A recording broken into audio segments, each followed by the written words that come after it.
and welcome to Beyond the Headlines. I'm Godfrey Augustine and I am your host this evening. It's a pleasure to be with you and of course to bring forth some of the issues that are present in our country these days. This evening we're discussing the issue of pension and gratuity and we're talking here the real issues this evening.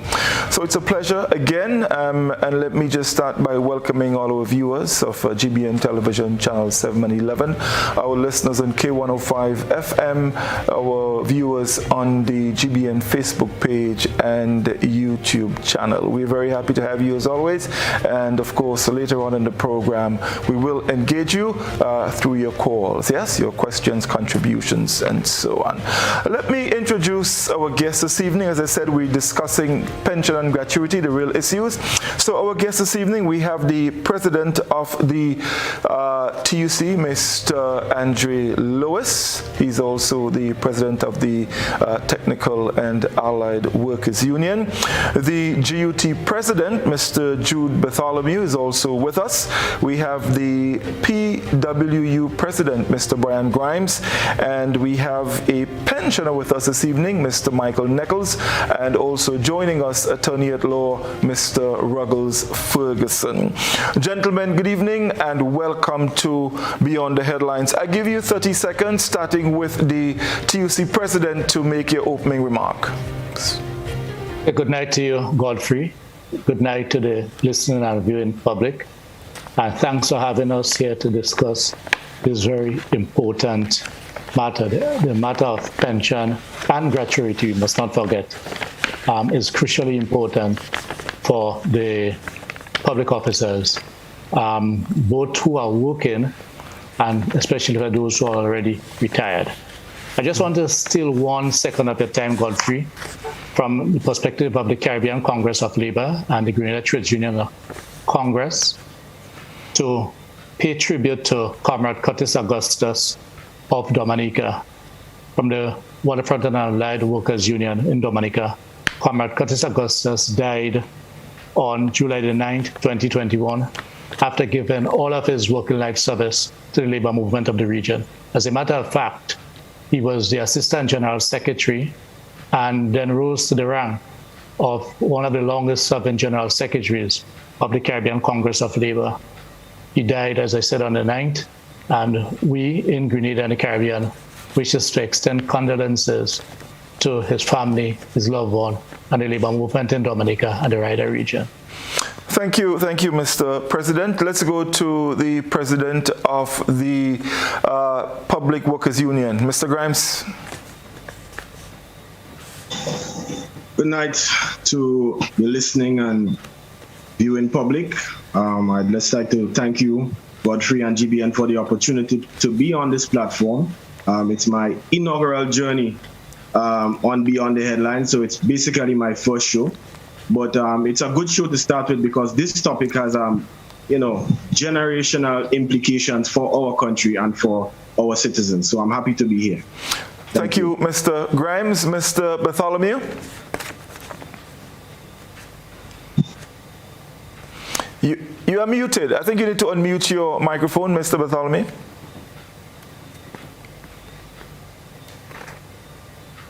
So good night and good evening to our citizens, to Grenada, Carriacou and Petit Martinique, and to our teachers and public officers. This moment in what we are discussing with pension is a very critical and important issue and topic for teachers and public officers and for the whole nation.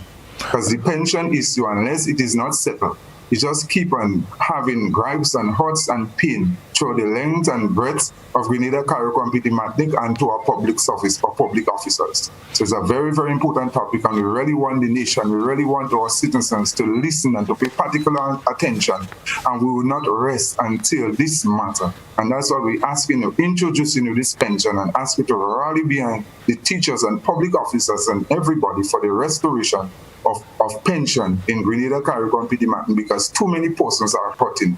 And unless this matter is settled, not only public officers now will be hurting, but persons to come, all unborn and everybody. So we're really like for this matter, this pension matter. I don't want you to take the whole program because you have a lot more to say. Mr. Neckles, good evening, sir.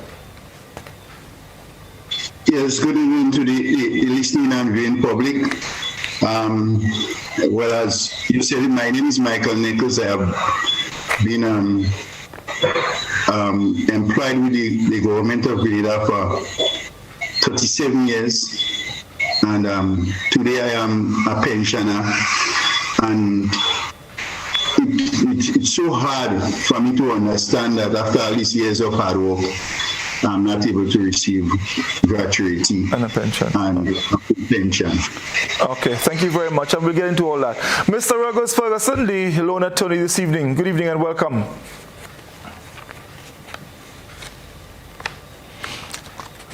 Sorry. Yes, good evening, Godfrey, and good evening, listeners and viewers. As we know, this has been a hot topic, but I also want to indicate that it's a matter before the court, and my role really is to assist the nation in understanding the issues that are before the court, but it's a matter for the court ultimately to take a decision. So it's all in the interest of public education and assisting people in distilling the issues as they stand.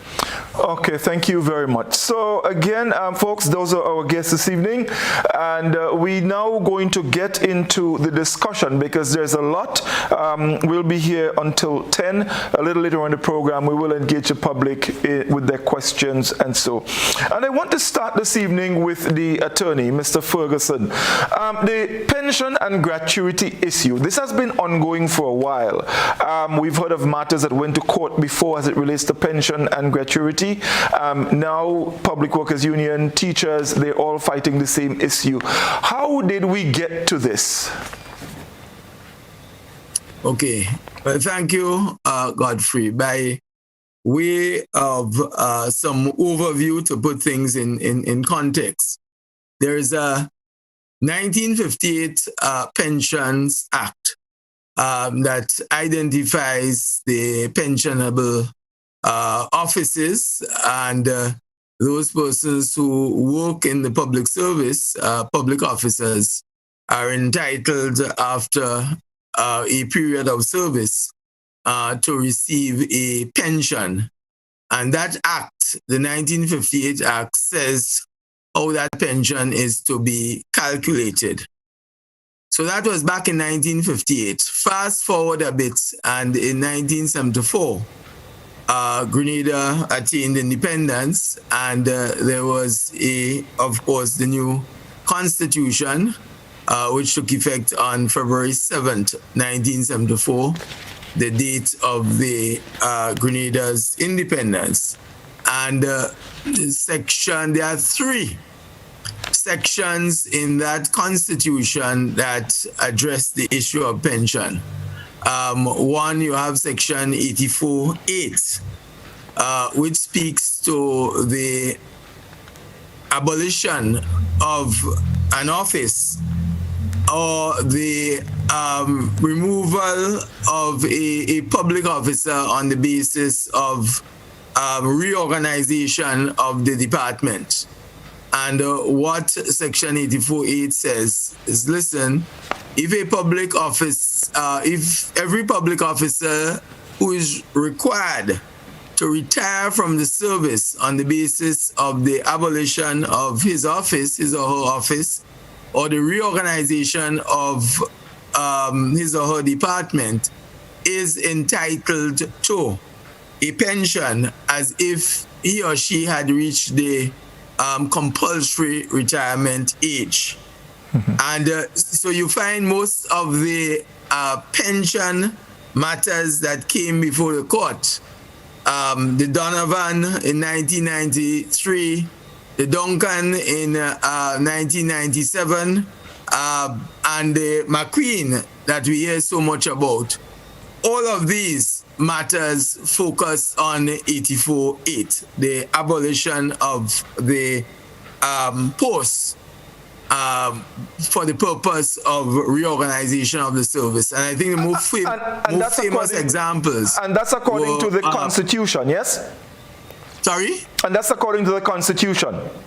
Yes, Right. 84.8 of the Constitution. And so, for example, the very first case on pensions was Donovan, arising in subsequent to the 1987, I believe, Pensions Act. And that was the year when you had the first major retrenchment within the public service. And there was a 1987 Pension Act that says, listen, it was referred to, in fact, then as a golden handshake. If you are retrenched, then you will get a golden handshake, and it will be based on your years of service. And Donovan challenged it. He lost on the level of the High Court. It went to the Court of Appeal. And basically, what he says is that, listen, the Constitution says that if you abolish my post, if you retrench me, then I must be paid a pension as though I had reached a compulsory retirement age. And therefore, you can't have an ordinary act of parliament, the Retrenchment Act at the time, coming to say that I would be paid a benefit based on my years of service. And he prevailed in the Court of Appeal. Then you had Duncan, the Richard Duncan case, all before public servants appointed before 1983, where Duncan was sent on indefinite leave. And what he says is that basically, I was sent on leave, I used up all my leave, I didn't have more leave inside. So the effect of sending me home on indefinite leave means that you have retired me from the public service, and therefore I am entitled to an 84.8 pension. And then came McQueen. Subsequently, McQueen was appointed to the public service in March 1984, and his post was abolished in 1996, I believe. And the state argued then that McQueen had entered the service subsequent to April 1983. And therefore, at that time, he had only served 12 years in the public service. And the argument was that he was not entitled to a pension. But he says, listen, pursuant to 84.8, my post has been abolished. And 84.8 says, if you abolish my post, then you must treat me as if I had attained the compulsory retirement age of, 60, as it became eventually, and you have to pay me in accordance with that. And again, McQueen prevailed at the Court of Appeal. Okay, so Mr. Ferguson, I want you just hold it there a bit, because I want to bring in the president of the TUC here. Mr. Lewis, we heard what Mr. Ferguson said. He quoted the Constitution, Section 84.8, as it relates to pension, and people having to, or people using that section of the Constitution to prevail in court as it relates to their pension. The Constitution that was used then is still in force. So how are we in this predicament presently? Well, that is what, good night once again, that is what Mr. Ferguson was beginning to explain in terms of the legal perspective, and bearing in mind that the matter is before the court. But from our understanding, it is simply because the powers that be have sought to rely on the disqualification of pension to deny the workers. But this is a national issue for the TUC, let me then just say, because this is very crucial and important, because it addresses the issue of justice. And here we are touching justice with bread and butter. So this is a case of justice and bread and butter for the mass of public officers. And it is designed, our action is designed to help the retired public officer to live a decent life at the time of retirement, at the time of entering into the twilight of the years.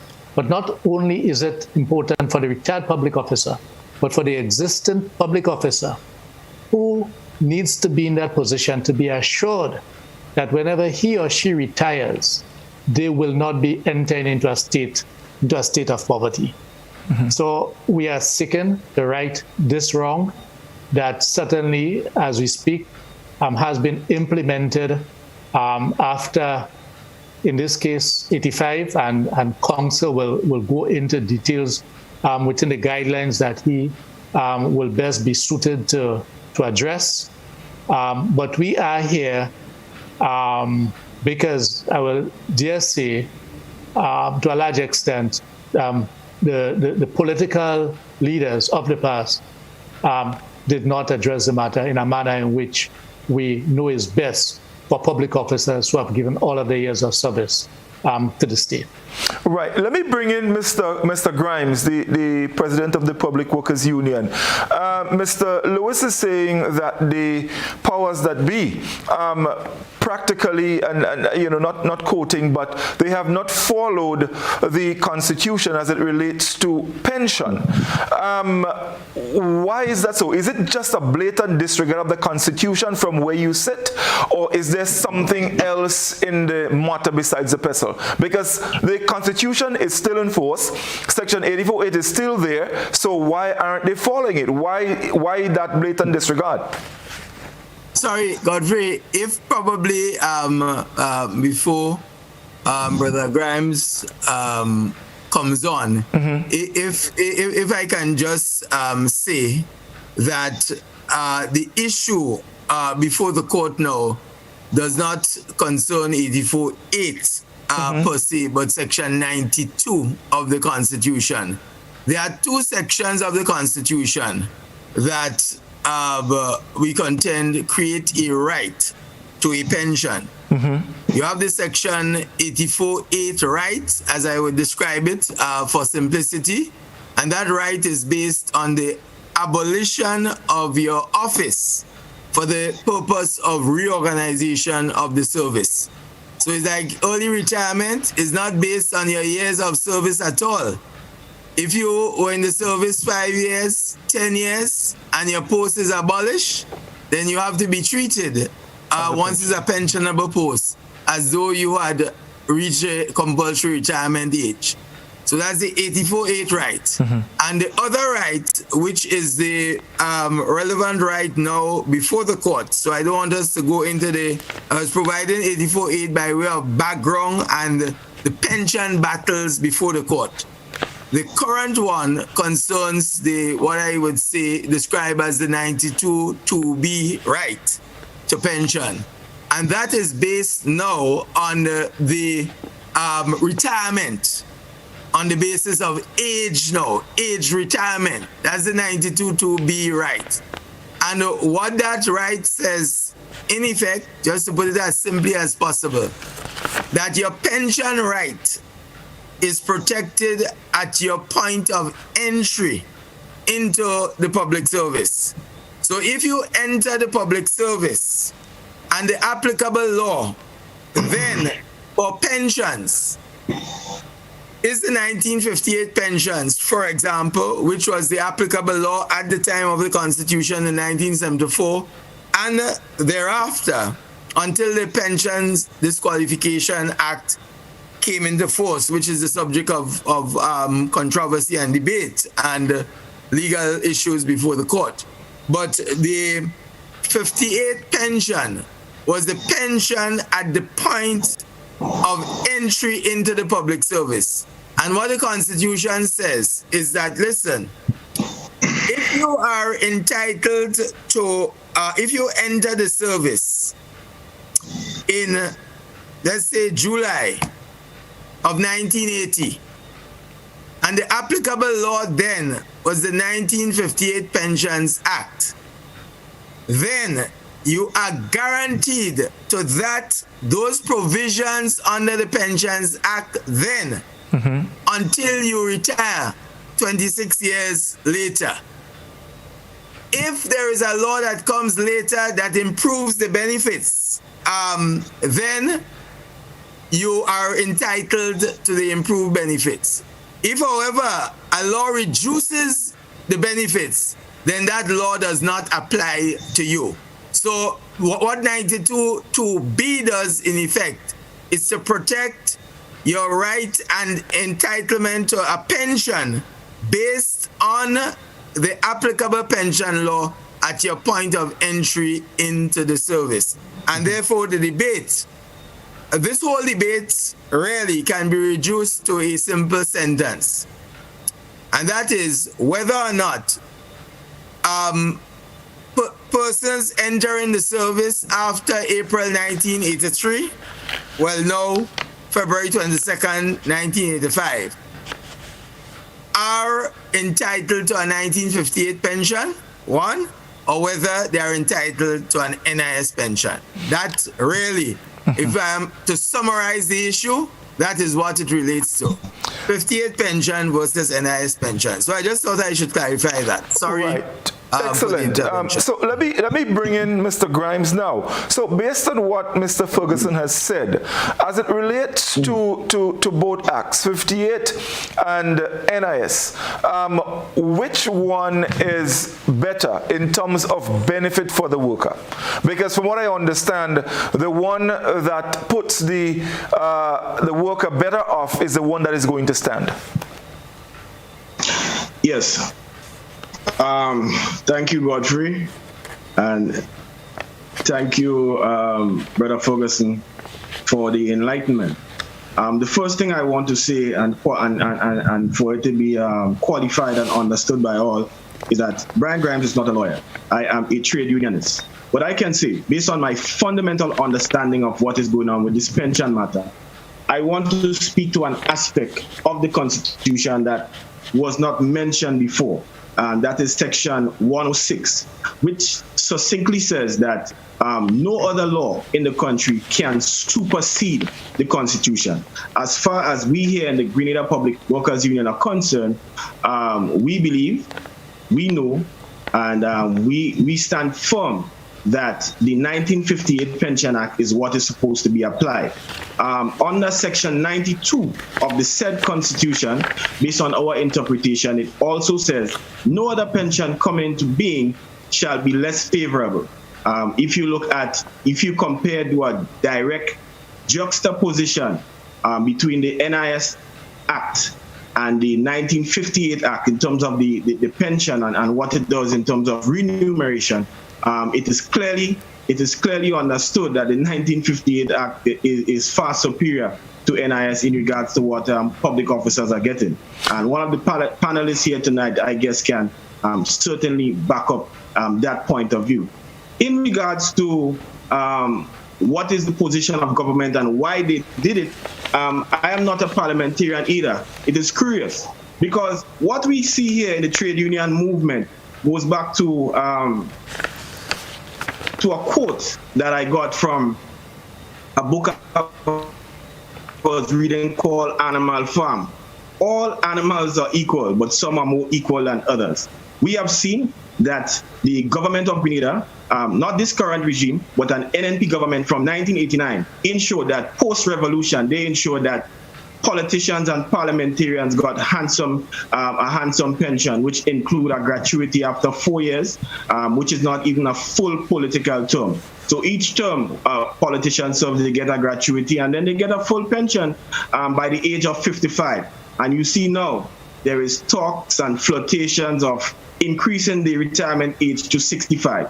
So they are guaranteed a pension at the age of 55, and they are guaranteed 2 gratuities basically if they serve for, let's say, 8 years. So the playing field is not equal, and we are trying to equal that playing field.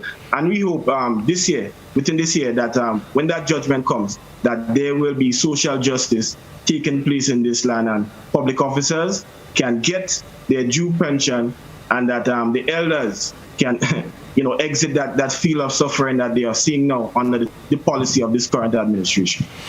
Thank you, Mr. Grimes. Let me go to Mr. Jude Bartholomew. Mr. Grimes made mention of an uneven playing field, and I understand that. I understand the whole part of the politicians getting their pension gratuity.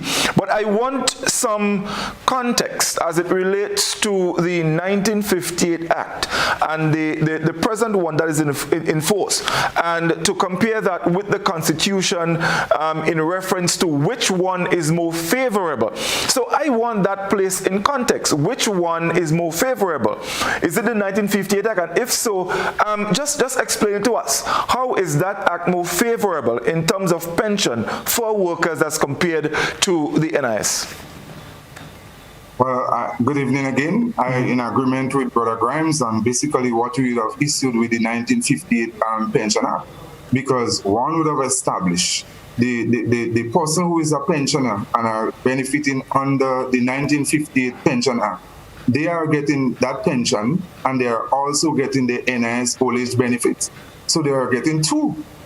So what you have in there and you see now, after 1985, if we are to get the NIS pension, we are only getting one NIS pension, and it's basically, nobody could really live on the NIS pension alone. So that is the crux of the matter there. The 1958 pension, persons before 1983 and 1985 now, they are getting the 1958 pension and they are still getting the old age benefit, or what they may call a pension, but it's an old age benefit.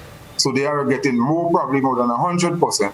While when you compare that now to public officers and teachers after 1985, they are just getting an NIS benefit, and that's the reason why it's concerning to us, and that is the very reason why the matter is before the courts. And to justify that, or to even add some curiosity to that, one may ask themselves the question, if it were the correct pension or the best thing for even for the politicians and for workers, why is it that the politicians pass a law to give themselves another pension, what you call a political pension, after basically 2 terms? And that is the question here. Now you can see the injustice. Because if the NIS pension is what workers are supposed to get, the politicians are public officers too. So they should have been getting the NIS pension and to be satisfied with that. But they know in their heart basically that this is not the pension for persons, it's an old age benefit. And that is the reason why the hypocrisy of the system, they deny to us what we should get, teachers and public officers, but they pass a law for they themselves, so that they are getting, some of these politicians are getting the 1958 pension, some of them are still getting the very NIS old age benefit, and they are still getting the political pension after 2 terms. So some of them are getting 3 in 1, while the workers after 1985 are not getting anything, are just an old age benefit, and you cannot live on that. And that is the crux of the matter.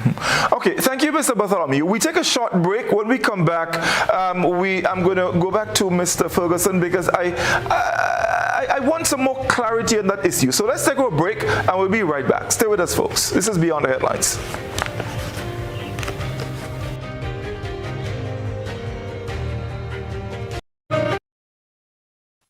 Get high making money moves with the NLA's new Aces High Scratch game with 4 chances to win. Beat the dealer's card to win the prize shown. Reveal an A symbol. And just like that, you are automatically a winner. Scratch away to win the top prize of $10,000. Win easy with Scratch. Must be 18 or older to play.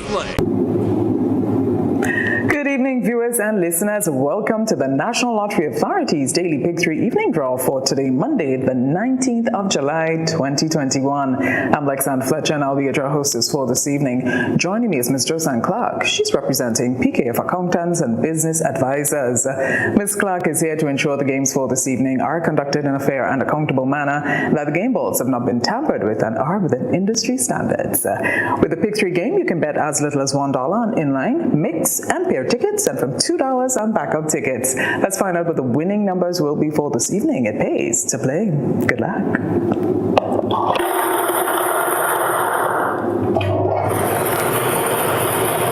All right, please check your tickets. First number, 8. First number up, 2. Second. Second number 2, third and final. Third and final is 8.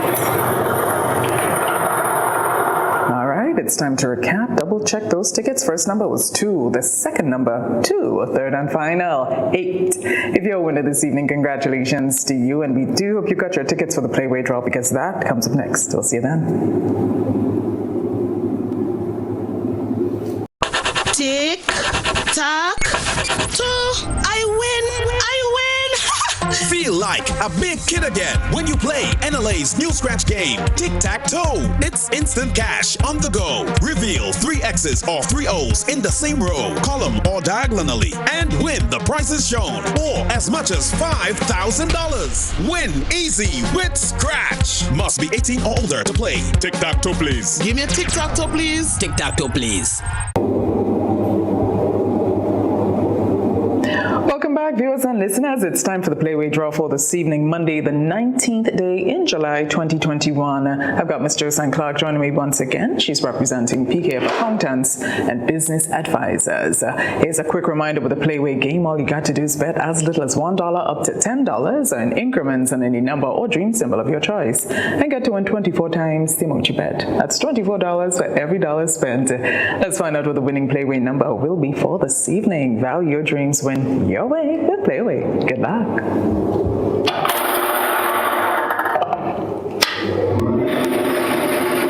And this evening's winning Playway number is... This evening's winning Playway number is 32. That's 3232. The dream symbol is dirty water. Just repeat, tonight's winning Playway number 32. That's 3232. The dream symbol, dirty water. Congratulations if you're a winner this evening. And we've got the cash for draw right around the corner. Get your tickets out. We'll see you then. I'm a winner. You are winner. We are winners.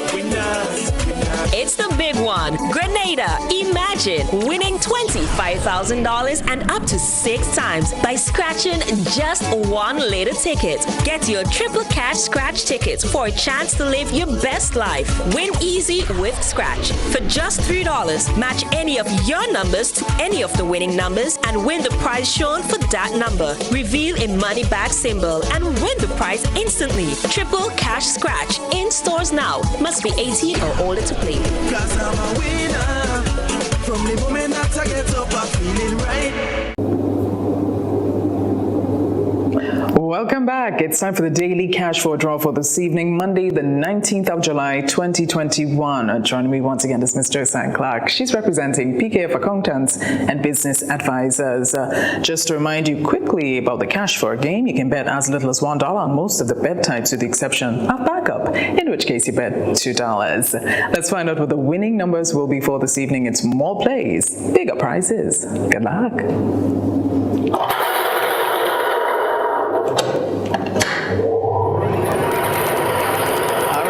First number is number 4, second number 3, third,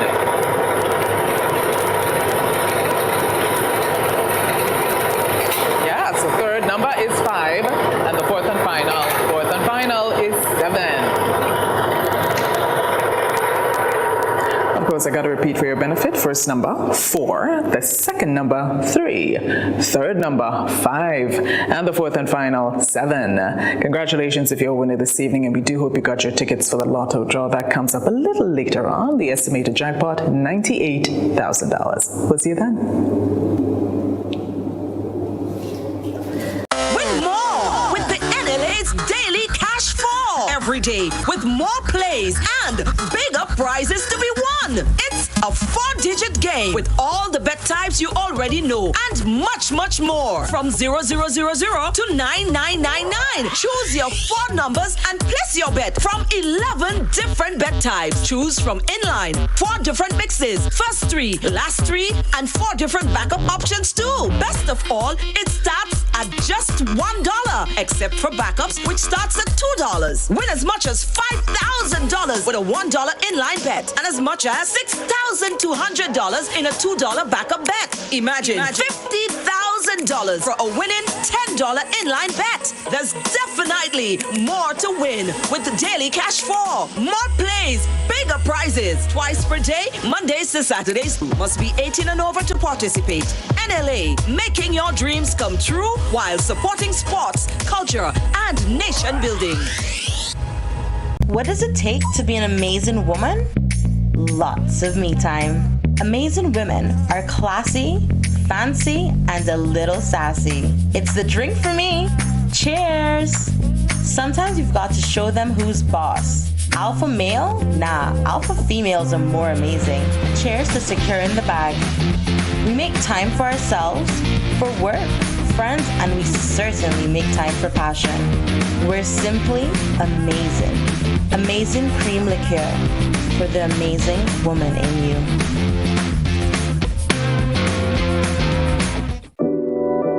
We support you at every stage of your life.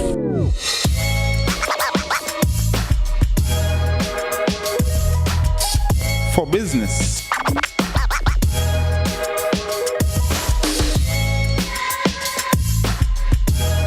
for your education,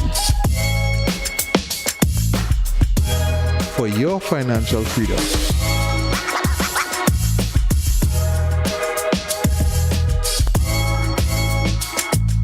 for that new ride. Upgrade your life with the Communal. Contact us today. Are you looking for quality herbs and herbal supplements, or are you thinking about having a complete body cleanse to jumpstart your health? Then no need to look further. Visit Nirvana Natural Health Clinic, Detox Center, and Natural Health Store. We carry a wide range of herbal products for kidney and gallstone cleansing, male sexual enhancement formulas, asthma and sinusitis, gas and bloating, acid reflux, constipation, arthritis, imbalanced hormones, female health issues, liver cleansing, weight loss, and so much more. Also available, colonic irrigation, holistic health consultations, essential oils, and diffusers. Look out for our online natural health store coming soon. Call 231-6642 for 18-7115 or 449-7753 to find out about our delivery options or to book an appointment. Visit us at Belmont St. George's, close to the Fall Edge, Monday to Saturday, 9 a.m. to 6 p.m. Nirvana Natural Health Clinic. Detox your way to health. Need a quick, convenient way to pay your bills and avoid lines? Use the online banking feature from Republic Bank, First Caribbean, or Co-op Bank. Contact them today to set up your online banking and enjoy 24-hour convenience to make your bill payments. Stay safe. Grenlec, we are united even when we are apart.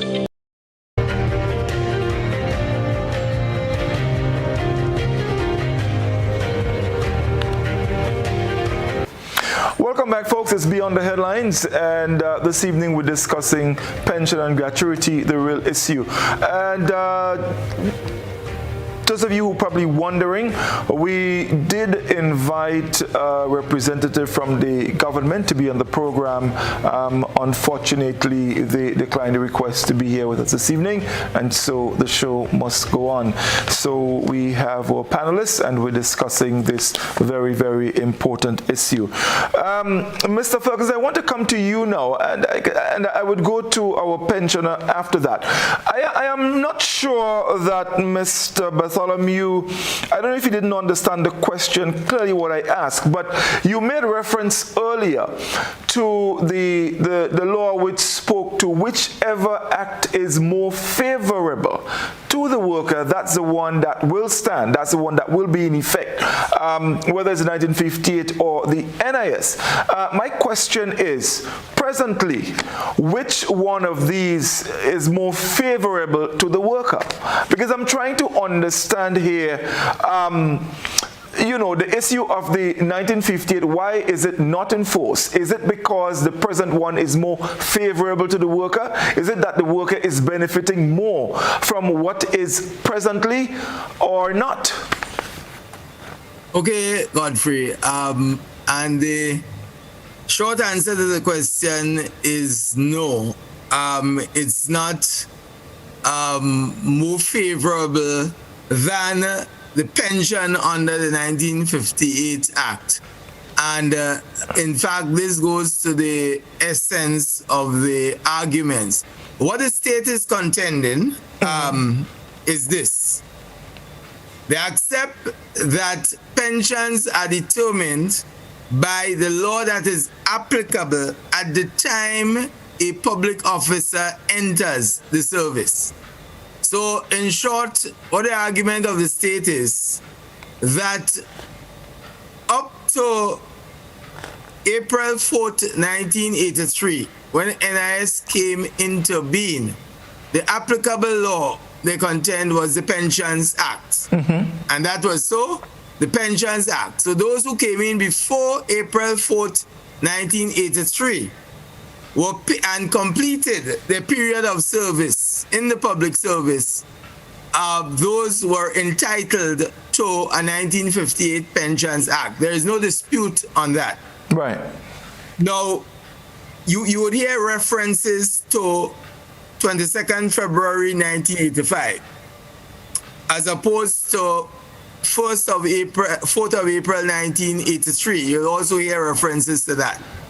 Now, what happened in September 1983 is that the PRG passed the Pension Disqualification Act, which says, in effect, that all persons entering the service as of 4th April 1983 will be eligible for an NIS pension and not a 1958 pension. Now, I want to make 2 points about that. So the Pension Disqualification Act of 83 has to be read in conjunction with the NIS Act. Because what the Pension Disqualification Act does is just to declare that persons who enter the service as of 4th April 1983 are no longer eligible for a 1958 pension. Now, in the NIS Act, there are 2 provisions that are the subject of argument before the court in this case, and that is section 46 and 47. 46 says in essence that the government or public workers are to be fall under NIS just as any private scheme. And 47 says that the minister, that's the Minister of Social Security, may by order wind up any existing pension scheme and replace it with a new scheme for public officers. But that was never done since 1983 up to now. Right. So just before you continue, Mr. Ferguson, one quick question just to understand this. At the time when the Pension Disqualification Act was passed, was our Constitution in effect or was it suspended? Important question, Godfrey. It was suspended. But what happened after? Now remember, the Pension Disqualification Act was passed in September 1983. The end of the revolution was October 1983.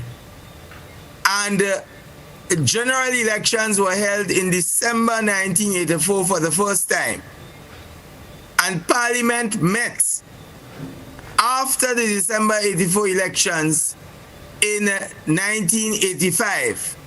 And what was done by the 1985 Parliament was to validate all laws passed by the PRG and the interim administration that ruled between 1983, when the revolution fell, October, and December 84, when there was general elections.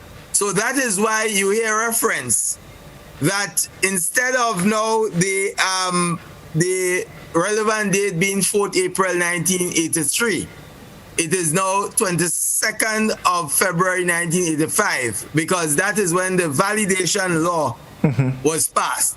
So in essence, the state is saying that after 22nd February 1985, all public officers entering the service are entitled to a 1985 pension.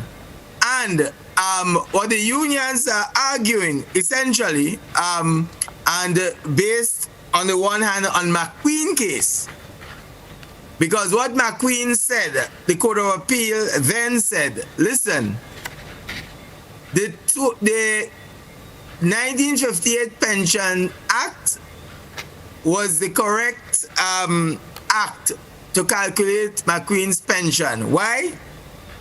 Because there was an intention under Section 47 of the Act to wind up the power is given to wind up the existing public officers' pension scheme, but it was never done.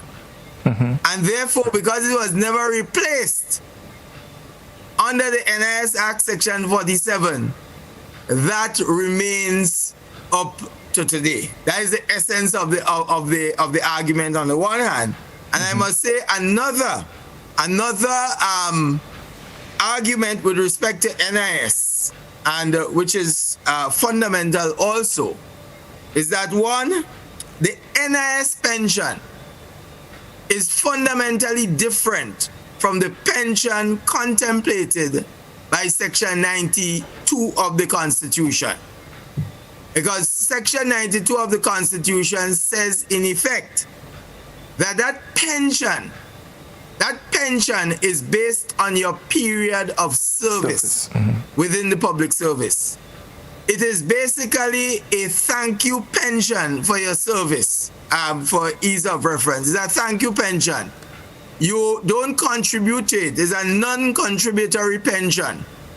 And therefore, for which you are entitled after certain years of service. The NIS pension, however, is a contributory pension where employees make a contribution and the employers make a contribution. So it's different in that respect. Under Section 92(7) of the Constitution, your pension, public service pension, can be withheld, it can be reduced, it can be suspended before by the Governor General for disciplinary issues, etc.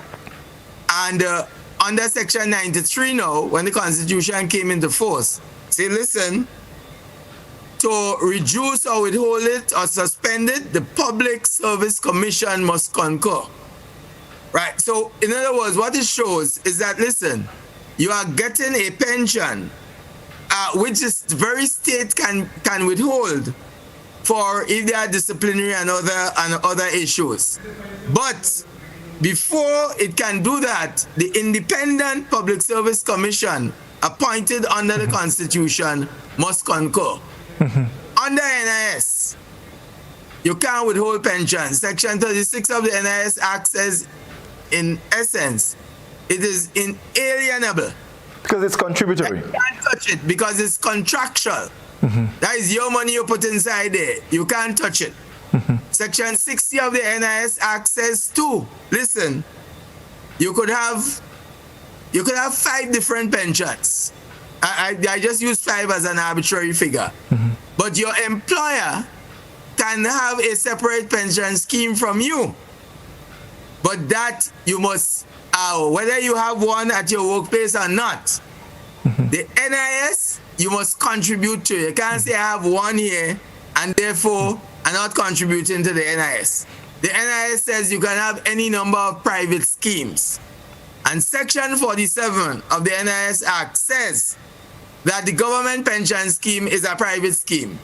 So essentially, part of the arguments being advanced on behalf of the unions is that, listen, the NIS is a private scheme. It's a contributory scheme, separate and apart from the scheme established under Section 92 of the Constitution. Okay, so I want to come in. Let me just butt in a bit, Mr. Ferguson. Now we've established that the 1958 Act is more favorable, and that's according to the Constitution. Now we know and also established that there was the Pension Disqualification Act, but later on the Constitution was back in force. Now, what I am not understanding is that how is it that it appears that every part of the Constitution is in effect, but that part as it relates to the act that is more favorable, as it relates to pension, there seem to be some issues around it?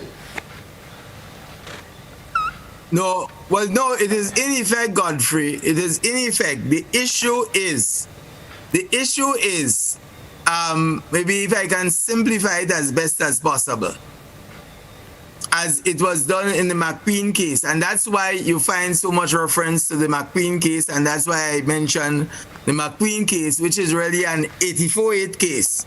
This case with public officers is a 92 2B case, if I may put it simply. And what Chief Justice Byron said in the McQueen case is that, listen, Section 47 of the NIS Act provides for the minister to wind up any existing government pension scheme or pension scheme for public officers. It did not do so. And having not done so, what was there before remains. Okay. What was there before is the 1958 pension scheme. Okay, I got you. Until you wind it up and replace it with something else, it remains in effect. Right. I want to bring in now Mr. Michael Neckles. He's been with us quite a bit. Mr. Neckles, you've worked 37 years with the government. You now in retirement. Are you receiving a pension? I just want to understand your present situation. Well, after a long fight to the government, they giving me $572. They say that's advance pension. You have a lot of condition that goes with it. I don't want to get into. It is not something that after the court matter settled with the union, that is deserved. Okay. There's, as everyone knows, that NIS is my money that I contributed, and they're giving me a change out of it. Okay. So you actually, what you say, you're getting a pension from the government, but you're also getting your NIS pension, which you contributed to. Yeah. All right. Okay, great. Let me go back to some of our union leaders. Mr. Lewis. Now, with this ongoing matter, let's suppose that the court rules in favor of the union.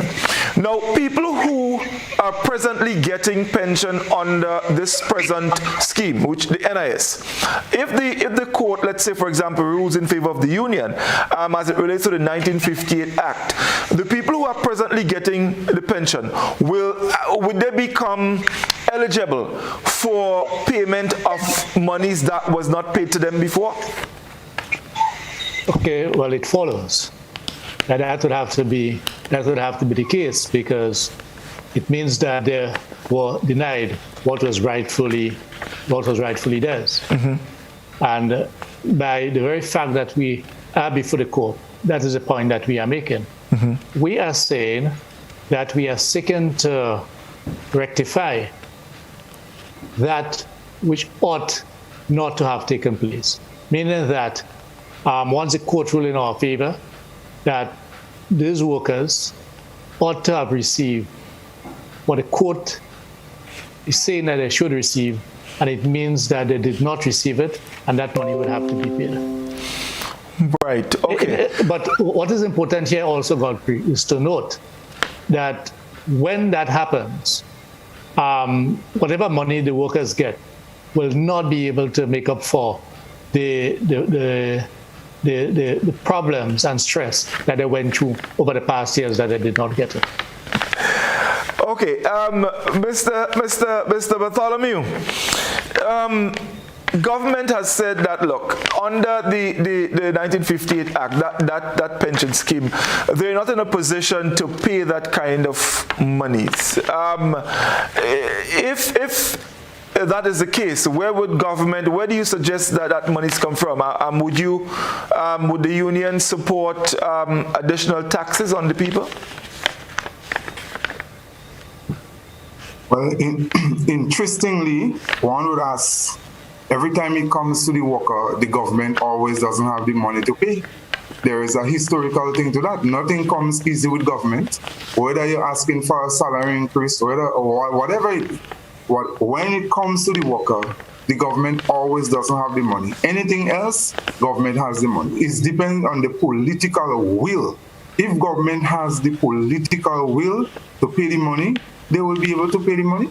You look at basically what one is seeing, and that could be one of the very reasons why government having a problem with money. Yes, they want to employ everybody throughout the length and breadth of Grenada, Carriacou, and Petit Martinique.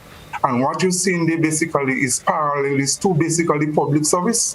And so government cannot employ everybody. So one politically, and then the other one, the natural political, the public service. So that is where probably some of the problem might be. So some of the monies that should be paying in terms of even for natural salary increase, even for pension and all those matters, that's where it goes. The crux of the matter is government knows that workers, public officers, teachers are suffering and they must rectify the matter. And just saying that they don't have the money, in my opinion, is just an excuse. It's just an excuse. If they have the political will to do it, they will find the money. And we can't tell them, and we'll not be able to tell them what to do, how to find the money. But they can't find it where? I mean, I'm asking, what if government decides, look, okay, we're going to do that, but we'd have to increase taxes. Maybe increase income tax to 20%. The unions are generally in favor of jobs. Are you saying that government should not try and employ as much people as they can? Well, we're not saying that. They could employ everybody they want, but they also have a responsibility to pay workers the pension. And so I would not come here on television or Facebook or whatever and tell government to increase taxes or to pay what. They have to design, and they would know whatever they have to do. So that discussion probably will come, and there are so many discussions there. But what we are saying with the crux of the matter, if government really want to find the will to come up with the money, because they find the will to come up with monies for everything else, and they have to take into consideration public officers. And if they really want to do so, and teachers, they will do so. Okay, thank you very much. We need to take our final break and we'll come back. When we come back, we'll also invite our listeners and viewers to call with their contribution and questions. So we'll be back with you in just a moment, folks. Don't go anywhere.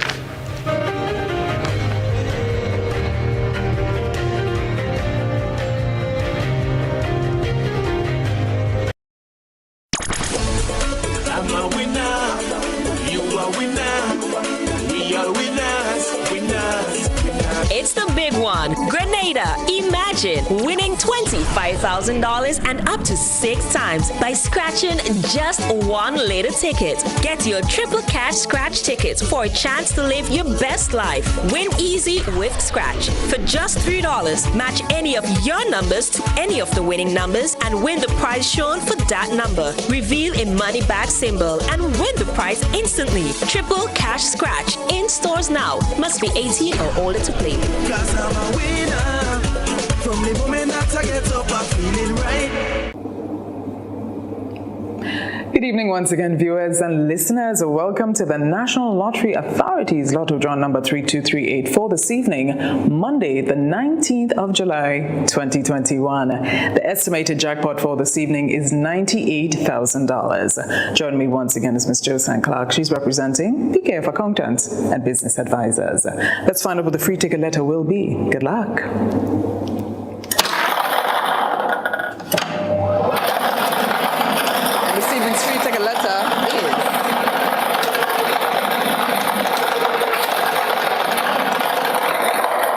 free ticket letter for this evening is the letter H as in house. That's H as in house. It's time to select tonight's 5 winning numbers for $98,000. Good luck.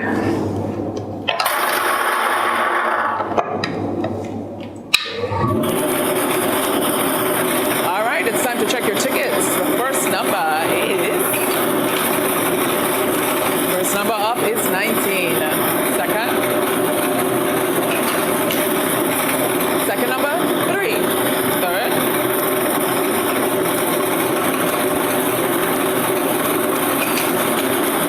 Third number up is 1. Fourth number, 18, and the fifth and final.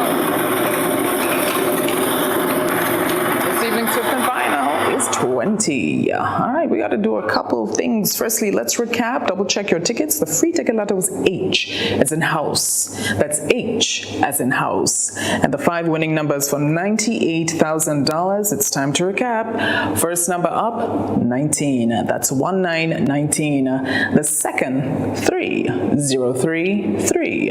Third number, 1011. The fourth, 18. 1818. And the fifth and final, 20. That's 2020. This has been Lotto Play and Win a Lot. If you got these numbers, congratulations to you. Of course, don't forget to tune in tomorrow, but firstly, you got to get your tickets. So do get your tickets and continue to support sports, culture, and nation building. Have a good night.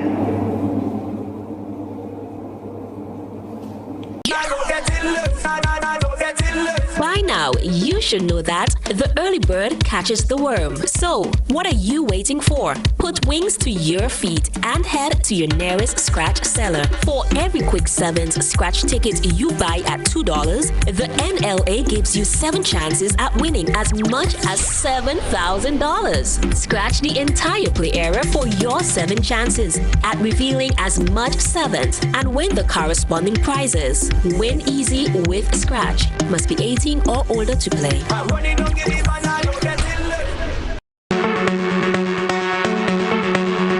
Hills and Valley Pharmacy offers both wholesale and retail pharmaceutical and over-the-counter products. We have the most competitive and affordable prices. We are the agents for Vit Plus multivitamin for healthy everyday lifestyle and Sonatogen powder. Hills and Valley Pharmacy supplies the best quality, name brand clinical products such as Rescue Oil, Bio Oil, Neutrogena, Aveeno, and Claritin. We offer the most convenient opening hours. Our telephone numbers are 435-6904 or 6903. Remember, at Hills and Valley Pharmacy, your health is our business. We care.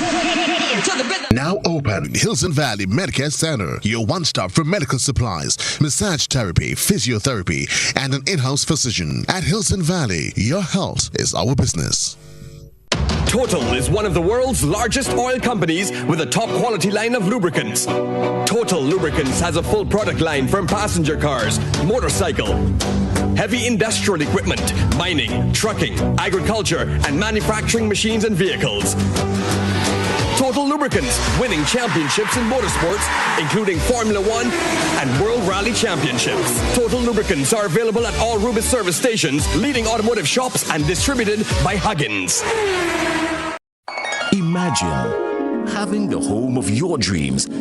Imagine investing in that piece of property you can call your own. Imagine finally doing that home improvement project you've always been thinking about.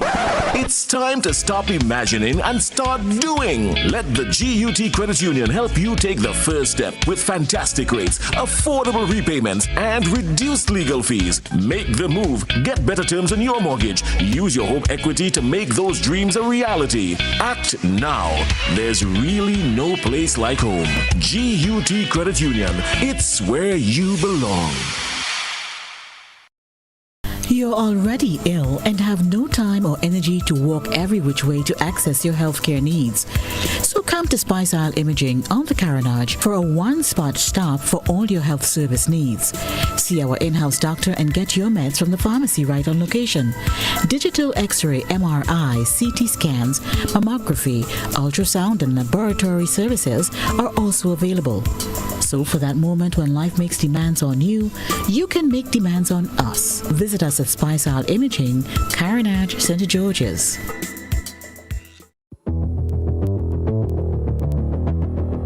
Introducing Color by Sissons. Color by Sissons. Color by Sissons. Color by Sissons. Color by Sissons. Color by Sissons. Hubbard's big promotion is back. Live free for 1 year. Spend $50 or more in any Hubbard's department and receive a chance to win big prizes every month. Property or vehicle insurance for 1 year. Free internet, cable, and data for 1 year. Free fuel for 1 year. Free cooking gas for 1 year. Free electricity for 1 year. Free drinks for 1 year. Extra cash account and the big free groceries for 1 year. Promotion runs from April 1st to September 30th, 2021. Live free for 1 year with Hubbard's in association with Solgas, Flow, Grenadian General Insurance, Carib Brewery, Coca-Cola, Grenada Bottling Company, Grenlec, Communal Cooperative Credit Union, Dutch Lady Milk, Promo, Danny and Supreme. Terms and conditions apply. When a loved one passes on, we all need the comfort, support, and guidance of a trusted friend. You can rely on LaCour Brothers Funeral Home. We provide a personalized professional service that exceeds all expectations. Our dedicated staff responds to your every need with the greatest detail, ensuring affordability with a variety of options. Our upgraded state-of-the-art facilities, spacious air-conditioned chapel with live internet streaming, a modern, environmentally safe crematorium, the only of its kind on island, private viewing spaces, large on-site repast center, a modern transportation fleet. Join our burial society today and make personalized arrangements for that final moment as you prepare to enter your loved one into eternal rest. Visit or call LaCour Brothers Funeral Home and select a package that brings added comfort to the entire family. LaCour Brothers Funeral Home and Burial Society, continuing a tradition of excellence.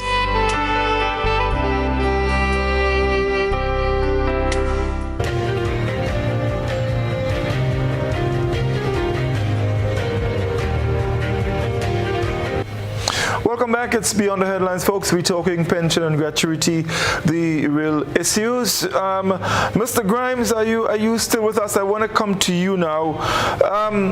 If the ruling from the court goes in favor of the unions, approximately how many public servants will benefit from this?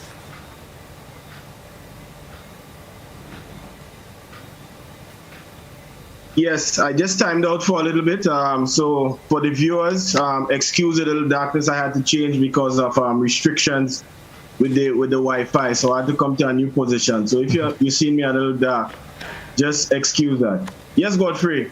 As far as the numbers, how much public officers, we don't have exactly that data. We are in the process of collecting this. I'm not even sure the government knows exactly how much people are owed because people have left the system and there are a number of people within the public service now that if they retire, they are owed. But the one of the confusions that we are seeing here with pension and doing evaluation and statistics within the public service is that there are parallel service. There's a parallel service in the public service. So the Public Service Commission is no longer the linear body or the body that they want to go to hire public officers. In some instances, they hire them through other means. So in terms of getting the statistics, it may be a little bit more difficult than before. But I just want to add here, Godfrey, we have been going through all of the legalities of it and back and forth. But I really believe we should take this opportunity to emphasize on the socio-economic impact the withdrawal of this pension has had on our society and public servants in general. We have here on our panel a gentleman in Mike Neckles, and I think we should give him the opportunity to explain on behalf of himself as well as other public officers who are facing a similar detrimental economic situation to explain and let us know what's going on. because I contend firmly that this government should not just look at this as a legal matter. They should look at it morally, because they have an obligation to workers within this country. Imagine they made pension for themselves, right? The parliamentarians, and now they are taking taxpayers' money to pay lawyers, actuaries, and so forth, to deny Grenadians a pension, and having people dying in poverty, people actually dying from anxiety and so forth. So this is a socio-economic matter, and this is a moral matter that I think we should emphasize on. In fact, I believe, without going too far, because this matter is in court as we speak, basically, the government, in my opinion, based on all the arguments from all lawyers, they don't have any legal legs to stand on. So I think the government should just accept liability and let us go forward with a plan to pay these pensioners. I heard you were asking Brother Jude something before about where the money will come from. Yes. Brother Godfrey, I'd like to ask you, where did the money come from to pay Grenada $200 million? We don't know. But what we do know is that the government found a way. We also know, apart from the consolidated fund that is spoken of in our constitution, there is something called the National Transformation Fund that, via selling of passports and so forth, that hundreds of millions of dollars reside. The question I ask is, aren't Grenadians worthy of being, serviced from that fund?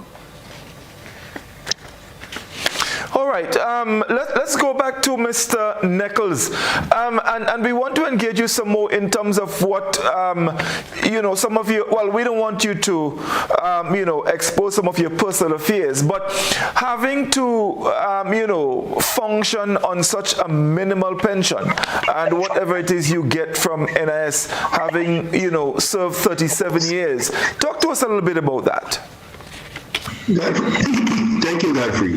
Because I believe the matter is before court, and as Brother Graham said, we should look at the thing from a socio-economic point of view. Look at it from the fact that we are workers, just like the politicians, and look at it as how they are our leaders and how they are treating us. Now, most of us who have retired, our intention and our plan was when we reach age 60, we are going to get a gratuity and we go pay off little debts that we have, and we go keep floating until the master ready. It so happened in my case and in a lot of people's case that Ivan and Emily give us a hard blow. Most of us, we had insurance, but the insurance said, they trick here. They had low premium, access. So a lot of us really didn't get anything tangible so that we could do our repairs and bounce back. So we had to go back to the bank and do refinancing and so forth. That it is a very painful thing to explain to people, the pains and the suffering that public servants are going through when they reach to that stage. And I still, by the grace of God, they'll say I'm in a better position than a lot of the colleagues that I know that retire. You know why? Because I'm a farmer. I've been a farmer my whole life. Even if I was an extension officer, I'm born in farming and I've been able to grow food and to survive. So the truth about it is, I could say in terms of nutrition and to keep myself going, I'm able to do that, but to balance financially, it is a very, very tough job. There are some things in my utilities and so forth that I had to cut back in order to be steady in my payments from the loans and so forth. It's not an easy job. You know, what hurts most of all, one day I was looking at the television and I saw one of my former colleagues, the Honorable Oliver Joseph, a man who I know got gratuity when he retired. He got gratuity on the first term as a politician. He's about to get another gratuity in this term. And you know what he tell us? But he's a loan and you get him, so you don't know what are you worrying about. Now he getting 3 loans. and he still doesn't want us to get one loan. You ever think about that? You know, they say that people who you look up to sometimes, they really don't deceive you. Because most of the people who are leading us today, they know they were former public servants. It's just a few of them that may have not been able to come to grips with the real situation. And you know, another thing that hurts me a lot, because these people, many of them, they go to the congregation, to the churches, and they see children from people who they deny pension, they watch them in the eye, they preach the gospel, and they preaching the gospel of Jesus Christ. According to the Bible, Jesus Christ was a man who loved justice, and what they are doing to us is totally injustice. Let's forget about the court. I mean, come on. We supported you, we put you to lead us. You know what we are going through. And you are still telling us that we are not entitled to it.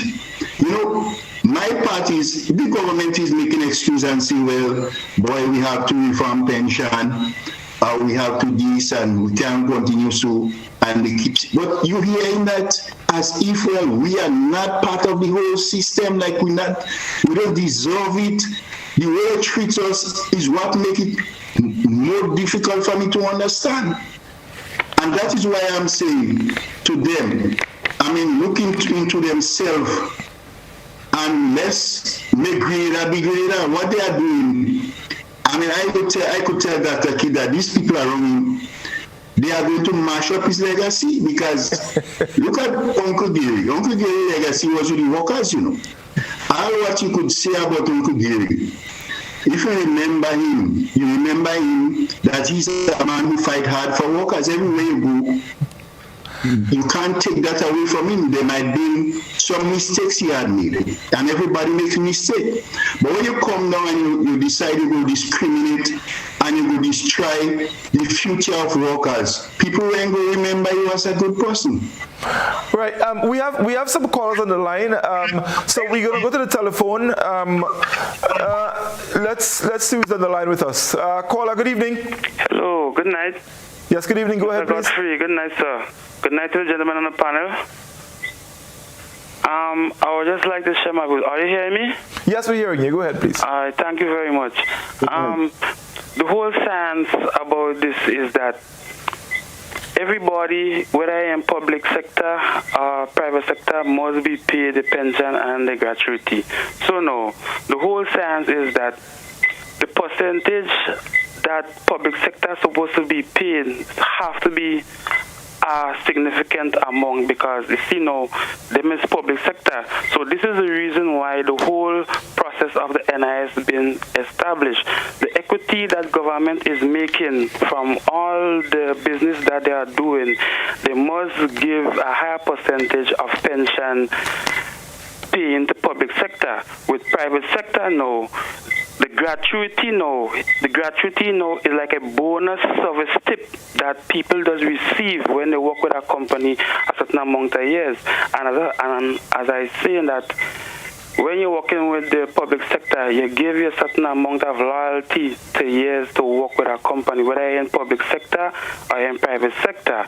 So as the hotels does do, they have a service charge, whether it's put on people, the workers pay when they're paying them.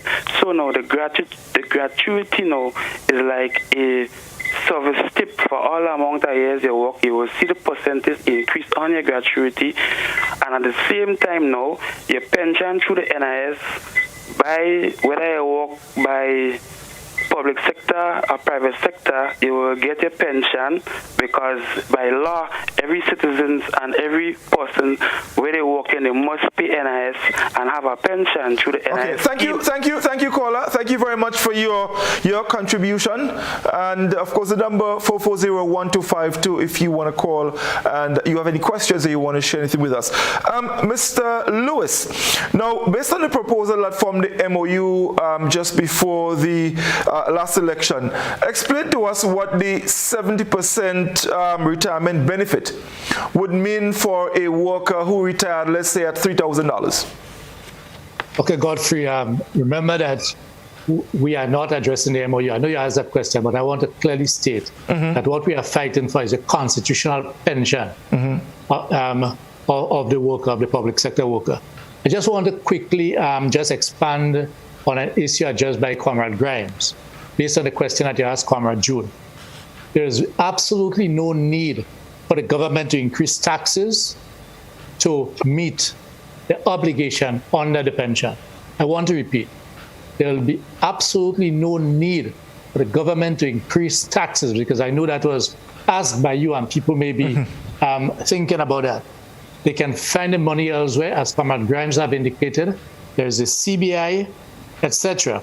But as it relates to the monies that will be owed by the government to the public officers, once the court rule in our favor, there can always be discussions and negotiations as to how any backlog of monies can be paid, without having to address the issue of taxes to pay workers.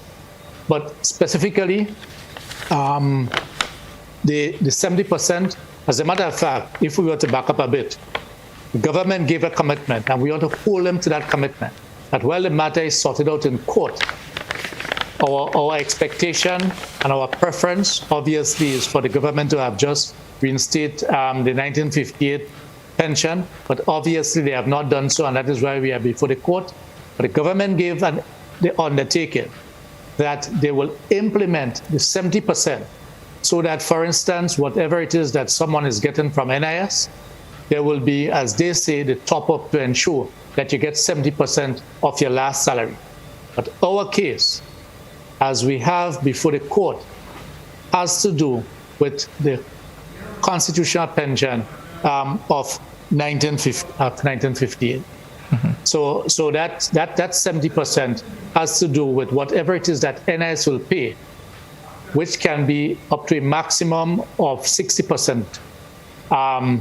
The government will make the difference to bring it up to 70%. But they have undertaken to do this, and I hope that they are doing it while the court matter is sorted out. Our preference is that they should just automatically deal with addressing the 58 pension, which is different to the NIS. But that's what it is at the moment. Okay. One quick question before we go to the call. I don't know if Mr. Bartholomew would want to take this one. But what if the court does not rule in the favor of the union? Where does this whole situation, where would it head? Well, I cannot answer that question just like that. The point of the matter is, if the courts probably, if we're not successful, we'll still have a pension problem, and it must be addressed in one way or the other. However, if you permit me, because like Brother Grimes and the others are saying, it seems as all we go into the legality of the thing and not to the humanity. But I would also want to say something, just step forward a little bit. We also have to take into consideration here. Think, for example, in this pension matter, you have somebody who might be a teacher or somebody who might be working in another area for 26 and 2/3 years. Basically, that's the time that they should be getting a pension. Or you have persons working for 30 years and 40 years, they can get no pension. But then you have somebody else now who could be a teacher, not getting a pension, but go in politics, and in 8 years, that person, 2 terms, they get a pension. How do we justify that as a people? Just hold on, give me one more moment here, because I want to add something to that. If you think about the workers of this country, the teachers and the public officers, the politicians are the ones that basically spending the money badly in this country. And we always regularly, on a regular basis, this is a historical fact, that the politicians basically are spending the money badly, and many times we have to go back to creditworthiness, go back to the NIS, go back to wherever, and who pays for that? When the Grenada is in difficulties, the workers of this country, the teachers and public officers. And in that moment, whenever we have to do that, what you do through taxes, you are destroying and handbugging the workers from saving for their future. And so when you do all those things, and you have to go back in, deep in all the monies, whether it's a storm, whether it's a natural phenomenon, and you take all our monies, the FRL and all those different things, taxes that we have to pay. And when you do that, we cannot save properly. And after we would have made all this contribution as workers, as teachers, public officers, you're still telling us now because you are putting a dent or destroying or handbugging us from saving for the future. And then when we reach 60 years or what the case maybe you're telling us now, in our twilight years, when we need money and need funds, that we cannot get it after we make all these contributions and workers make contributions to this country. That is hurtful. Those things are painful. And we don't know how anybody, whether politicians or anybody else, could live with the consciences to know that workers and public officers, teachers, everybody, make all this sacrifice, not getting anything, but the politicians could come just for 8 years or 2 terms in office and just go, they get in the gratuity. The caller before did call and say, well, NIS is supposed to give you this and give you that. But take into consideration, the NIS, the politicians don't wait for the government to give them, for the NIS to give them a gratuity. Where the money come from there to get it? They get it from the same consolidated fund or wherever, and they're taking it more than once. They're taking it more than once. And this is hurtful, this is painful. And these are the humanities and the suffering, the pain from, if you listen to people's cry. Yeah, I always talk about Anne-Marie Forsyth, who worked for 30-something years, and she on dialysis, she catch a stroke, has heart problem, and she had to beg. She has to beg. People have to come to her rescue. I mean, you don't want to say these things, but you have to bring it out for the public to know. Look at Teacher Pam, one leg. She passed 26 and 2/3 years. She should be retiring, and she has to happen to go to school just to make ends meet. And you have to wait until 60 years. That's the problem with this NIS thing, you know. If you have your 26 and 2/3 years, you can make it at the age of 50 or 55. And if you have your pension to get, then you can retire. You don't have to wait until 60. There are so many teachers and public officers who fighting up to go to work. They're sick, they're suffering, but they're trying to go before, because if you leave the job or you retire before 60, you will not be getting anything, and you have to wait until 60 for NIS pension or NIS old age, not a pension or old age benefit, while the politicians can leave anytime tomorrow, Blizzard, and get a set of money. And with all the benefits that they get already, this is unheard of. Yeah, this is wrong. You made a very interesting point, Mr. Bartholomew, that a teacher can leave teaching and go in politics and get their pension after whatever. Maybe more teachers need to do that. I think some have already started doing that. But anyway, we have a caller on the line. Let's go to the telephone. Caller, good evening. Yes, good evening, citizen Augustine, and to your guests there. Listen, this is a curious question. As far as I recall, Section 92 and 93 refers to, in addition to other public officers, they refer to judges. Can anyone confirm that? But the question is here. Can anyone tell if during the period of contention on this issue, any judges may have concluded their service with the government, and if in effect they've been paid according to the 1958 Act? It'll be interesting to know that. Thank you very much, and have a nice evening, will you? Thank you very much, caller. Mr. Ferguson, can you comment on this? Yes, thank you. Interesting question, Citizen Rolo. Section 92 B also refers to judges or public officers. Remember the pension for judges. Judges are appointed independently under what you refer to as the Judicial and Legal Services Commission. Under our system, there is one court headed by one Chief Justice, and you have one Judicial and Legal Services Commission that is responsible for the appointment of judges in all 9 jurisdictions. And the whole pension arrangement with the judges is guided through the Judicial and Legal Services Commission. So there is the West Indies Associated States Supreme Court Act and a number of other pieces that deal with judges. So they all throughout the Eastern Caribbean will be subject to the same pension scheme. Okay. We have another caller on the line. Caller, good evening. Welcome. Good evening, sir. I would like to bring NIS into the focus of this topic this evening. Pensions are being paid through NIS, as I said. And as I said, gratuity is like a service charge, which you see the percentage increase on your service of your long years you spend working with the company. But the pension, once you're working for a certain amount of salary, people just pay NIS. So you have to look at the NIS. Pensions are being paid through NIS. You're looking at farmers. Farmers have no gratuity. You understand? Farmers have a pension because they pay in the NIS. So the science of all of this is that government is tapping to NIS. Maybe that's why they can't pay pension and gratuity. Good night. Thank you very much. Thank you, caller. Mr. Grimes, let me come back to you. Do you know of any pensioners who are presently not getting pension? Persons who have retired, I mean, who are not getting any pension at all within the public service? Yes, we have one on the panel here in the form of Mr. Mike Neckles. There are many.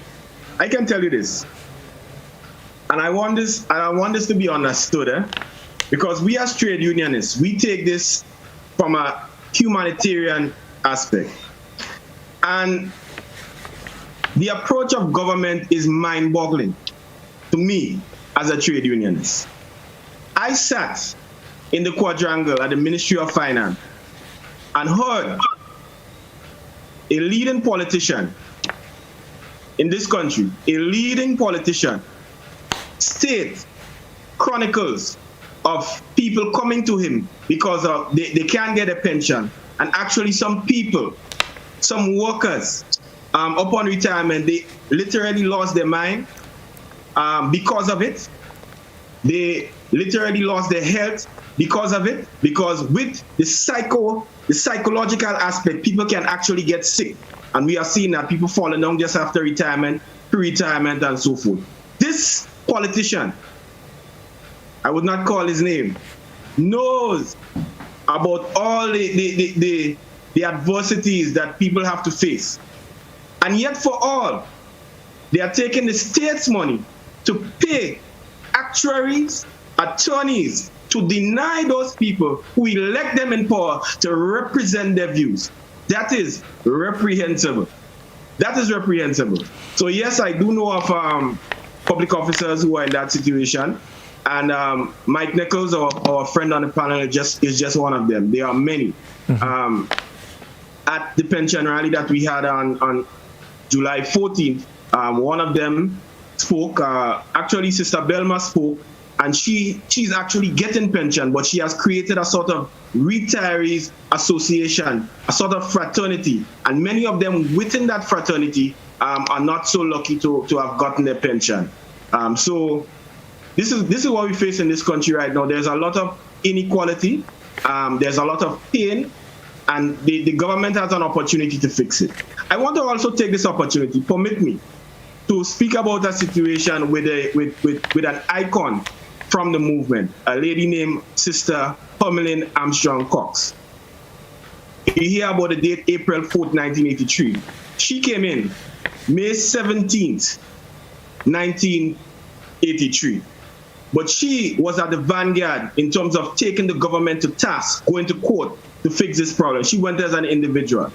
And curiously, the court ruled that, yes, the 1958 pension is what is applicable to her, but curiously, they said, listen, you're going to have to pay back NIS several $1,000s, right? However, on the government's own volition, they reinterpreted their own understanding of the law and said the new date for cutoff is February 22nd, 1985. February 22nd. Miss Armstrong came in on May 17, 1983. On a moral level, do you think she has to go back to court to get her constitutional pension? They're supposed to call her up and deliver that pension to her, knowing that she falls well within that category. This is why we here within the trade union movement always speak about the moral aspect. But, the legal aspect is important, which we believe we have strong legs to stand on, but the moral aspect and the humanitarian aspect must not be ignored. So we here at the Grenada Public Workers Union, we are calling on the government of Grenada to to finish the matter with Homelin Armstrong Cox and honor it and make sure that she gets her rightful constitutional pension. Thank you. All right, we have a caller on the line. Caller, good evening. Hi, good evening, Godfrey. Yes, good evening. Good evening to the panel. Godfrey, earlier up I heard you ask Brother Jude where the government is going to find the money to pay the teachers and public servants. Godfrey, where is the government going to find the money to pay its lawyers for this new case that they have brought against them by the True Blue Bay Developer Limited? If you look at it, Godfrey, within the teachers' struggle, the government find money to pay Grenada, and that money, I think it was like just below or almost above $300 million.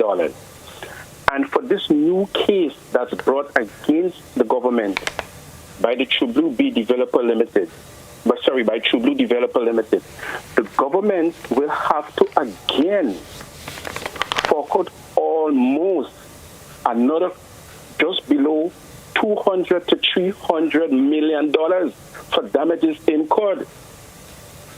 Now, this is very sad because looking at it down the road, to tell you the honest truth, that's from my point of view, I don't see the teachers and public servants getting these monies, I don't see it happening because of the government's recklessness. This is a very, very, very tough struggle for the teachers and other public servants. It is not going to be easy.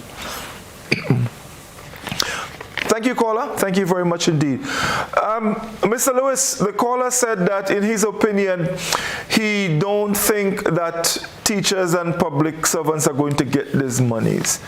If that actually happened, where does that leave the union? What is the next course of action? Well, I don't share his view. I understand his concerns. I understand his concerns as to what, not what appears, but what has been demonstrated by our country leaders, certainly after 83, that they can find monies to do all different sort of things. Well, that's if they want to. Because the money is not coming from their pocket, they make decisions that results in country having to find monies to pay all different sort of court rulings that I am sure, and the movement is sure, had it been that it was their money, they may have made different decisions. As I've indicated, Godfrey, that should the court rule in our favor, one can find ways and means of addressing how any backlog of monies can be paid. But what will be of most interest to us and the workers is that workers will now start to receive what is constitutionally due to them, which would be an increased monthly pension that should result in them being able to live a more decent standard of living in the twilight of their years. Right now, that's if the court rule in your favor. If it doesn't? Well, I am taking it on the basis that we are convinced that we have a very strong case. Obviously, one cannot preempt the court, but we will take these as they come. At the moment, we are focusing on a positive outcome, and we are confident that the monies can be found. Discussions can be held that can result in the workers getting what is due to them. Okay, we have a call on the line. Caller, good evening. Hi, good evening. Yes, good evening. Yes, sir. Well, good evening to the panelists. I must say, as I sit here, I realize that we are making a very good effort to try to mix oil and water. Now, the system that created the NIS is totally different to the system that exists now. The NIS was basically social security or welfare. Pension was a reward that persons got based on qualification, based on the post that they held. They receive a pension at the end of their service or after a certain number of years. So it's kind of difficult to compare. Even to say which one is better is kind of difficult because they're two different things. They're two completely different things. The point is, while the matter is before the court, I trust that the honorable judges will make a fair ruling. And then even after it comes from court, there might be other issues that we may have to address. But let us take it one step at a time. And when we reach the bridge, let us cross it. Thank you, caller. Mr. Ferguson, I want to ask you the same question I asked Mr. Lewis and Mr. Grimes earlier. If the court does not rule in favor of the union, what are the options for, let's say, appealing or? Okay, Godfrey, there are 3 levels of court, and this is the first level, the High Court. Any party that is dissatisfied with the ruling of the High Court may appeal to the Court of Appeal. That's the Eastern Caribbean Supreme Court of Appeal that serves all the OECS territories. And three judges sit at the level of the Court of Appeal, 1 judge sits at the level of the High Court, and if at the level of the Court of Appeal, any party who is dissatisfied with the ruling of the Court of Appeal may take it to the final court, and the final court for us remains the Judicial Committee of the Privy Council in London, over which 5 judges or law lords, as they are described, sit. So from a legal standpoint, it can ultimately go to the highest court, the highest court being the Judicial Committee of the Privy Council. If it goes there, then whatever decision that court takes, then will be the binding final decision. Okay. We have another caller on the line. Caller, good evening. Good evening, caller. Good evening. Yes, go ahead, please. Yes, I would like to find out what would happen to the people who would have passed on and never gotten a pension. What happened to the families of who were there? That pension be paid to them? Okay, thank you. Mr. Ferguson, you want to take this one? She's inquiring about pensioners people who passed on didn't get their pension, if their family would be entitled to some sort of payment. Yes. Okay, what happens when somebody passes on and that person is or would have been entitled to a benefit, in this case the pension, then it goes to the estate. Estate here means whoever, whether it's wife, spouse, husband, or children, as the case may be, to whomever, whichever estate is entitled. So, for example, if somebody dies with a will, and you see then the person dies testate, then the person, whoever they leave their benefits, there's something called in a will the residue of your estate for, then that person would get it. That's things that you don't mention in your will. Or if you die without a will, dying intestate, and you have children, the law, the Interstate Estates Act, sets out the priority with which people take after somebody dies without a will. So when somebody dies, the estate can benefit. Okay. We have another caller on the line. Good evening, caller. Good evening, sir. Good evening. I would like to talk about percentage. The whole science about percentage is that we have 15% VAT on the dollar, 15% tax on the dollar, right? Just the other day, the World Global Economic Forum, the G7, gave all corporate business 15% VAT to pay, 15% tax to pay.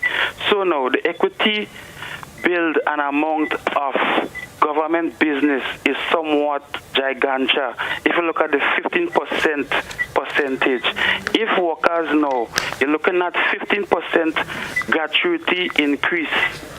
You understand? With your pension. Thank you, caller. Thank you very much indeed. Okay, now one final question, because we're getting close to wrap-up time, and let me direct this one to Mr. Bartholomew. Now, it is no secret that on numerous occasions, government has been in court battle. They've lost, and they've been ordered to pay monies, and it's been a battle, a task to get these monies. Now, if the court rules in your favor, and you're faced with that similar situation where you can't get the monies, what options do you have? That's a sort of tricky question there. You say one thing and you end up in trouble, and you say the other. So it is very evident that we cannot force government to pay or go in the pocket or in the treasury and force them to pay the money. But when we reach that bridge, we'll cross it. But if the court rules in our favor, as a matter of principle and good conscience, this government who says that they love workers, they love teachers, they love public officers, they love the young people of this country, if they're really concerned about the well-being and the suffering of the public officers and the teachers and other persons who are entitled to the pension, that will be a test and a testimony to see if this government could put the money where their mouth is. So it's a matter of, if we win the case or not, even if whatever the situation, that pension matter has to be solved. But if we win the case, then the nation will see, the whole nation will see if this government that says they cares, if they really do care, and we will see. So let's watch and see what will happen. Mr. Lewis and Mr. Grimes, I'm putting it to you as well. What if that situation occurs? I mean, there's no secret. It has happened before. We heard of a gentleman in Grenada who waited, or more than 10 years, and finally he had to go back to court. And what if you face with that situation? I mean, it's not an impossibility. Oh, Godfrey, if I may jump in here. I will advance that there is a significant difference between an individual and organized labor. And I don't think that any politician who is worth their salt will not read the possible and definite significant implications and impact of not engaging in discussions to positively address the findings of a court that has resulted in monies to be paid to the workers. Because make no bones about it, that every public officer must be multiplied by about 5 or 6. And if we take the public service, and let us say for easy calculation, we say 4,000, 5,000, multiply that by 5, by 25,000, and what will happen? That quite a large percentage of that will be over the age of 18. And certainly at some stage they'll reach the age of 18 and past 18. And the workers, as workers, we have significant power. And we have learned to use that, and we will continue knowing how best to utilize that. And one do not harbor for one moment that a positive ruling from the court would result in any administration not wanting to honor that. There may be questions as to how it will be paid and when it will be paid. And these discussions can and ought to ensure. That's how I'll answer this question. Okay, thank you very much. So gentlemen, we're practically out of time, but I will give you at least a minute each to make some closing remarks. Let me start with Mr. Neckles. Mr. Neckles, I give you a minute to make any final appeal or final remark you'd want to make before we close off. Well, the only thing I would like to say to my fellow pensioners is to do like me, when they come, have strong faith. In the morning, I usually play a song, Lord, I hope this day will be good.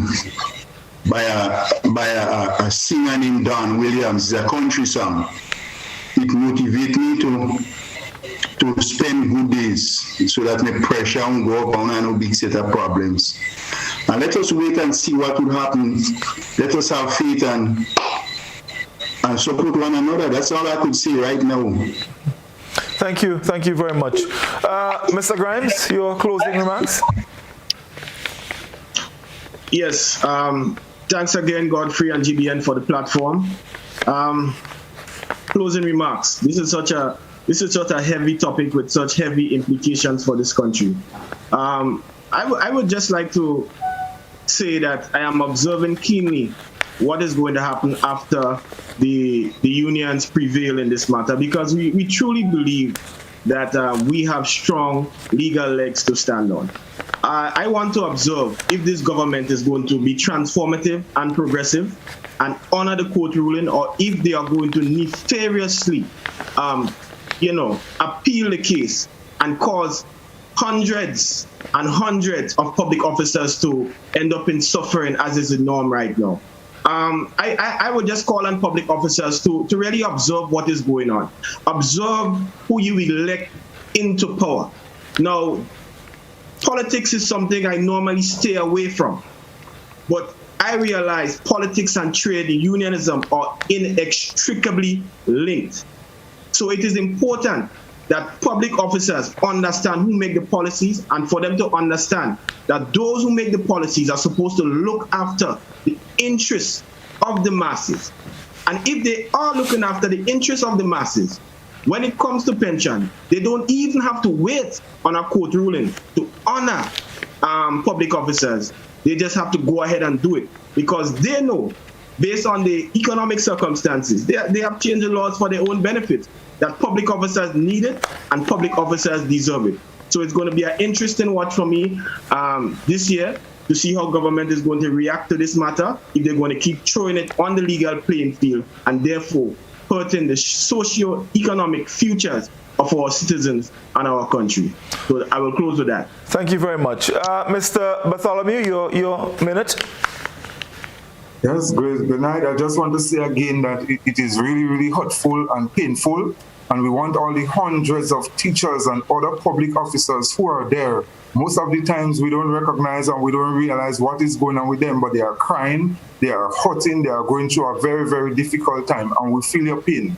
And we want you to know, as union, as presidents, and everybody from the different various unions, we will never stop, we will never cease, we'll keep on fighting for this pension issue, not only for teachers and public officers, but even for the unborn, even for persons to come.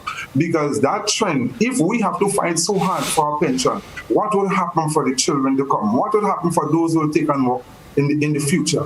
And also, like Brother Grimes did say, this is a political issue, and you cannot be voting and putting into office all the time your enemies, the persons who are going against you, denying you your pension and different things. So this is a multiplier effect, not only for workers but their family, because when you deny workers their pension, you're also denying their family and their friends whom they can share the resources with, as we are caring and assuring persons. So that is a multiplier effect. So we ask government to take note and to take notice, because everybody on edge, even the pensioners who did not get and those to get, and the court matter. And basically, this election will be the mother of all battles with this pension issue, not only for teachers, for workers, but their family, their friends, even their enemies. Thank you very much. Mr. Lewis, your final thought? Okay, finally, my heart and concern goes out to the retired public officers. We understand the importance of gratuity, that lump sum of money that allows the worker, who many times in life have not been able to do personal developments in terms of building of homes and even still have kids at school in the latter part of their working life. And the importance of that lump sum of money to be able to meet some of their outstanding bills. We look forward to a resolution of this matter so that these workers, after giving all of their life, and in most cases, all of their working life to the state, to be able to retire and to live a decent standard of living in the twilight of the years. And just as to stay strong, stand firm, and continue to live a dignified life, even within the trying circumstances, and do not allow any politician to make it to depend on them for handouts. Thank you very much. Thank you. So, Mr. Ferguson, the final word is yours. Yes, thank you, Godfrey. No doubt this issue has been a very vexing issue for public officers. And one of the features is that though the NIS Act came into being since 1983, then it was only when people began to retire close to 26 years later that people realized there was a problem. And the Humberland Armstrong case was the first case in 2010 or thereabouts addressing this particular issue. So it's a vexing issue. It remains a vexing issue, and certainly there is no indication that it will go away soon. And I do believe that there is a formula that exists to address the problem, and the cases, the McQueen case, addressed the issue. Clearly, there was an intention from the very beginning not to take away pension rights for public officers, but the NIS was intended to create a general scheme for everybody. In other words, to extend the pensions beyond public officers. But in that scheme, it was never meant to deprive public officers of that special pension, which is possible pursuant to using the mechanism of Section 27 of 47 of the NIS Act, and to get it in conformity with Section 92 of the Constitution. So there are really solutions. It's a matter of addressing the issues, gathering the necessary expertise, and working out a way to address the problem once and for all in going forward, because from all indications, it would not go away. Okay. So I sincerely hope that this matter could be resolved sooner rather than later, irrespective of the outcomes of court cases and the different levels of battles that can possibly lie ahead. Okay. Well, thank you very much, Mr. Ferguson, and thank you to all of you, Mr. Bartholomew, Mr. Lewis, Mr. Grant, Mr. Neckles. I thank you very much for accepting our invitation to appear on our program this evening. We do wish you all the best, and we do hope that things go in your favor. Thank you once again, and do have a good night. To our listeners out there, thank you, and be sure to join us next Monday evening for another edition of Beyond the Headlines. Do have a good night. See you then.